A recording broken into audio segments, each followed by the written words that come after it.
Good morning mga pamilya. So, ito, continue na natin yung ating preparation sa pagluluto.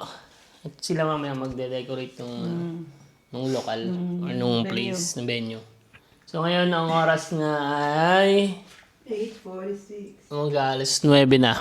So, siguro tulog ako mga 5 hours or 6 hours ang tulog ko. So, umaga ako nagising. Ewan ko ba? Sabado kasi kaya umaga nagising. Pero pag weekdays, tapos may pasok.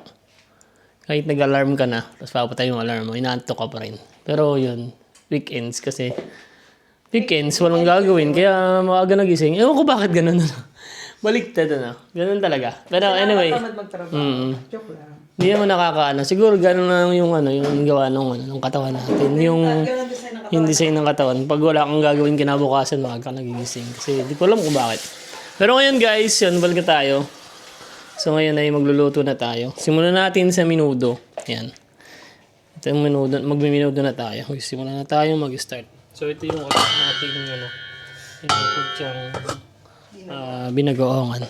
Tapos ito yung ating carrots. So mamaya gagayat na lang ako ng bell pepper tsaka yung kung ano-ano pang kailangan. So let's go guys. Tara, samahan nyo kaming magluto.